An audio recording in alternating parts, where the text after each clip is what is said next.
एक और गंभीर विषय प्रकाश में आया है। एक संस्था है जिसका नाम है forum for democratic leaders in Asia Pacific, और इसके बारे में कहा जा रहा है this is a non profit organization established in 1994 with the mission to promote democracy in Asia Pacific region. अब इसमें 4 लोग सह अध्यक्ष हैं, 4 लोग सह अध्यक्ष हैं, और उसमें एक श्रीमती सोनिया गांधी जी भी हैं। जो लोग हैं उसमें फिलीपींस की कैरेजोन एक्विनो है, जो फॉर्मर प्रेसिडेंट ऑफ फिलीपींस हैं, कियाम डेन जूंग है जो कि प्रेसिडेंट हैं National Congress of New Politics के, ऑस्कर सांचेज हैं जो former president of Costa Rica हैं, और Sonia Gandhi ji in the capacity of chairperson of the Rajiv Gandhi Foundation. ये आप देख सकते हैं। गंभीर बात है। एक तो हम ये बात कहना चाहते हैं, आज सदन की कार्रवाई प्रारंभ हुई, इस गंभीर विषय पे हम लोग सदन का ध्यान आकृष्ट करना चाहते थे। यद्यपि आज श्रीमती सोनिया गांधी जी का जन्मदिन भी है, तो हम उनको जन्मदिन की मुबारकबाद भी देते हैं, और देश की तरफ से यह भी कहना चाहेंगे कि कम से कम आज के दिन उन्हें इस विषय के ऊपर अपने साथी लोगों से कहना चाहिए कि वो ईमानदारी से चर्चा होने दें। आज इस विषय पर हम सबका यह आग्रह था कि यह गंभीर विषय उभर कर सामने आया है। आप देखिए, इसके उपरांत यह फोरम काम क्या कर रहा है। अब आप देखिए,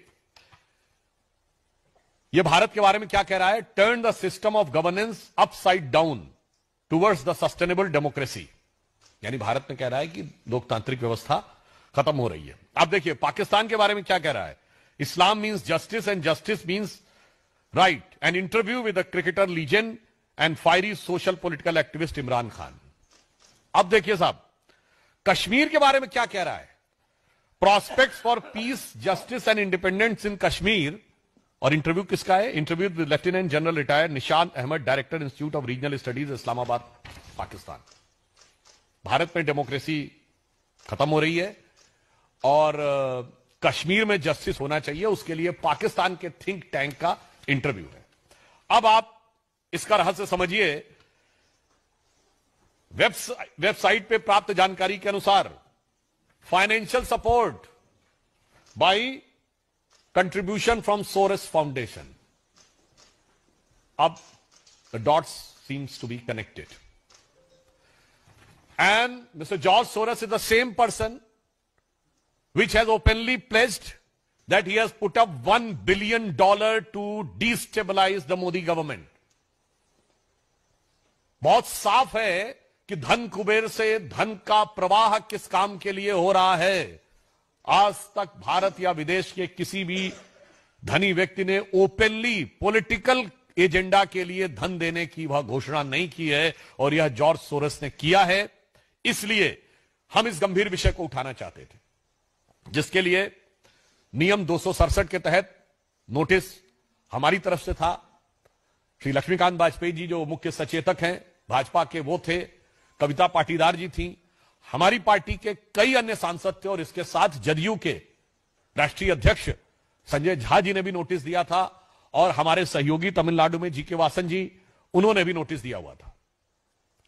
परंतु विपक्ष इसके ऊपर ईमानदारी से चर्चा नहीं चाहता है, और इसलिए वो अपनी इन कारगुजारियों को छुपाने का जितना भी प्रयास कर ले, आज हम साफ साफ विपक्ष और विशेषकर कांग्रेस पार्टी से पूछना चाहते हैं कि ये forum for democratic leaders of Asia Pacific से आपका क्या संबंध है, साफ साफ बताइए। और इसमें जिस प्रकार से भारत विरोधी और पाकिस्तान समर्थक बातें कही जा रही हैं, वो आपकी सहमति से हैं या आपकी दुरभिसंधि के साथ हैं। With your cognizance and coherence we want a clear cut answer. Third, इसमें क्लियर कट कहा गया है कि इस फोरम की फंडिंग जॉर्ज सोरस से हो रही है, सोरस फाउंडेशन से है, जिसके एक नहीं अनेक व्यवस्थित उदाहरण मौजूद है, जो उस दिन आपको अन्य प्रेस कॉन्फ्रेंस में भी बताया गया था कि सलील शेट्टी जो कि उनकी फाउंडेशन के वाइस प्रेसिडेंट भी हैं, राहुल गांधी जी के साथ उनकी फोटो उपलब्ध है, जो वो अपनी तथाकथित भारत जोड़ो यात्रा में चल रहे हैं।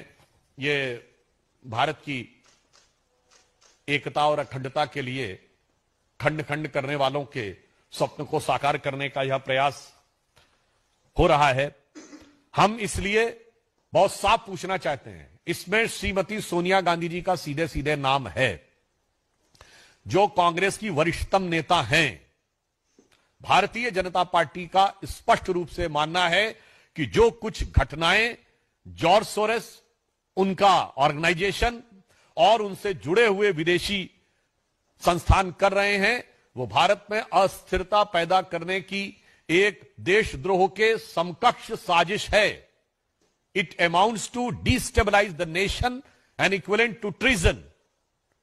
अगर ऐसे लोगों के साथ आपका संबंध है तो मैं कांग्रेस के शीर्ष नेतृत्व से पूछना चाहता हूं, क्या आपका शीर्ष नेतृत्व देशद्रोहियों के साथ है? हमें साफ जवाब चाहिए। देशद्रोही शक्तियों के साथ आप पदाधिकारी बन के बैठे हुए हैं, उन संस्थानों में बैठे हुए हैं जिनसे सीधे पैसा आ रहा है, और वो लोग जो एलानिया कह रहे हैं कि वो भारत में अस्थिरता उत्पन्न करना चाहते हैं और इसके लिए वो भारी मात्रा में पैसा दे रहे हैं। ये सोरस और कांग्रेस की दोस्ती क्या है? और इसमें सोनिया जी जो सबसे वरिष्ठ नेता है, उनके प्रति पूर्ण सम्मान के साथ पूछना चाहता हूं, उनकी भूमिका क्या है? And that is in the capacity of the chairperson of the Rajiv Gandhi foundation. तो फिर तो ये कांग्रेस के लिए अब ये इंडी गठबंधन से ज्यादा कांग्रेस का मुद्दा हो जाता है, क्योंकि राजीव गांधी फाउंडेशन तो वो फाउंडेशन है जिसमें कांग्रेस के अनेक वरिष्ठ नेता, प्रथम परिवार के सारे लोग रहे। तो ये कांग्रेस का अब एक सीधा निजी सवाल हो जाता है। इसलिए हम इस मुद्दे को उतनी ही गंभीरता से और दृढ़ता से